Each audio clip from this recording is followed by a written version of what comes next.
All right, yeah. Once again, you know what I'm saying? Jim Jazz, DJ C Most, you know what I'm saying? Producer slash technician extraordinaire and all that.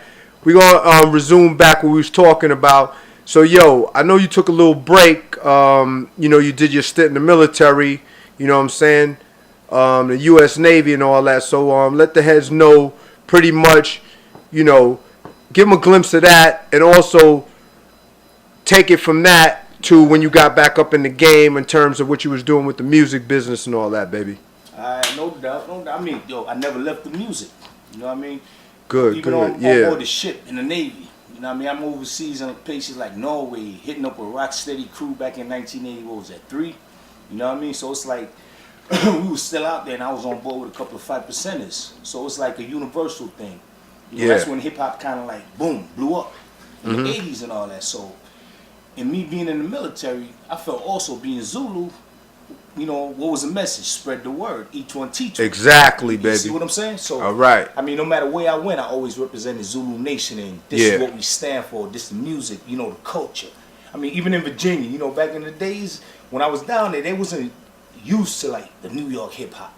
So you know what I'm saying? People like me coming down there, born and bred, baby, from the Bronx. You know what I'm saying? Throwing Bronx, New York up in there, letting them know, yo. This all right. You know what I'm saying? Coming up here on the weekends, taping Mr. Magic or Chill Out or Red Alert.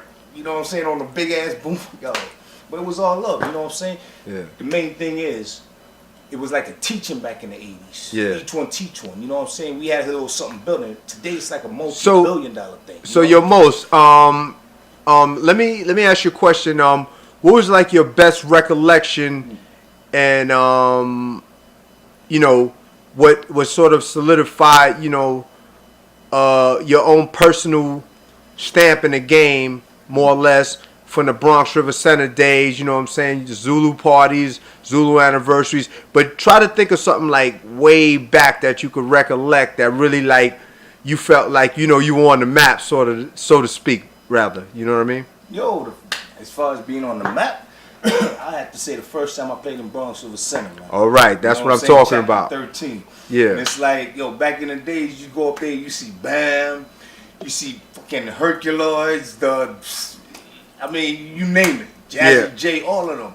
And when these boys Breakout Baron, the Funky Four, all of them. Yeah. When they come out there, it's like earth moving, you know what I mean? Yeah. So I'm like, yo, I want to see if I could do that too. But when I actually had a chance, step up in Bronx River, my little setup, it wasn't as good as theirs, but it gives you a sense of power. You made it happen. Doing something. Yeah. You know what I mean? And like I said, that opportunity came through. My man Hank, Chapter 13, G Most, George Wilson, Brent, you know what I'm saying? The whole diaspora, everybody. You know what I'm saying? That right there kind of like solidified, like, you could belong here. You could do something here. Yeah. And you know what I'm saying? The words that they putting on the street mean something. I mean, nowadays that word ain't kind of like the same, but. And for all of y'all out there who are not aware of what I'm talking about, what we talking about more or less, me and my man right here, Most, we went to high school, you know what I'm saying, the same high school, James Monroe, the legendary James Monroe High School, where a lot of the cats from Bronx River went and came through and did their thing. The ones who got their diplomas and the ones who didn't, they still, did what they had to do to make it happen. But more or less, you know what I'm saying, James Monroe was a plateau to, what we did and ventured out and what we did, out in the world, making things happen. True. And we learned a lot from those teachers in there, and people in there that sort of educated us and did our thing. But, Most, just to fast forward a little bit, let the heads out there know what's going on, what's going on and going down right now, in terms of Yardlife, you know what I'm saying? Me and you together, linking up with our artists, you know what I'm saying? Give elaborate a little bit on that, man. That's something they want to hear, you know what I mean? Well, I mean, to start it off, and I'm gonna be one of the straight up heads and say, what's been going on in the game is like it's cool. People go out there and you making money and things like that. That's cool, but I mean, there's a certain kind of love missing from the game.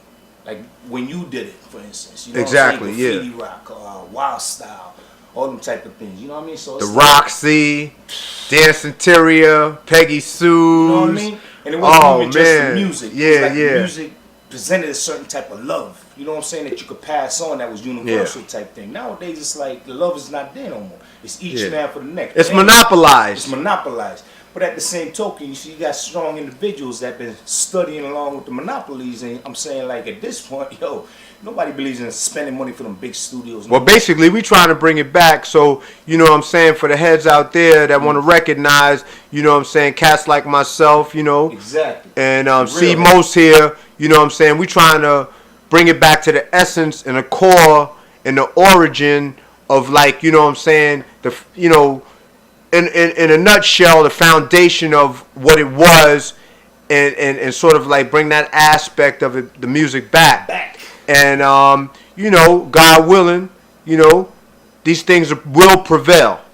Because that's what it's about. You know, things have to prevail because, you know, everything comes full circle, as they say. You know what I'm saying? And with brothers like myself and my man right here, C. Most, that's how it's going to go down. And we basically, you know, motivated in terms of what we're doing to make that become reality. It's not about no shim-shammy and all of that. Nah. You know what I'm saying? It's about making it happen because there's artists out here that have to respect the culture. The culture is the culture. And the bottom line is this is a billion-dollar industry, as we all well know. But there's cats out here that still have a love for the game and the game itself. And it's not about materializing and the materialistic aspect of it. It's all about the love. It's about what we do for the love of it. You know what I'm saying? So you have to feel that. And you know what I'm saying? Most basically break it down right now. You know, we working with the Limbo Twins. You know what I'm saying? D minus, C Most, Jim Jazz, my cousin, Flower Love, Flowers Baby, Flower Love and all that. So that's how we doing it. You know what I'm saying? We doing this, and we doing this for Bronx River, Zulu Nation hip hop, and it's the culture, baby. Can't forget my man out in Brooklyn, the KPT Universal. Yeah, and shout outs to and big ups to the nigga Power and all that. You know what I'm saying? You know, people that was there from the beginning. Jazzy J, Africa Bambaataa, you know what I'm saying? Cool Herc, you know what I'm saying? Grand Wizard Theodore, the inventor of the scratch.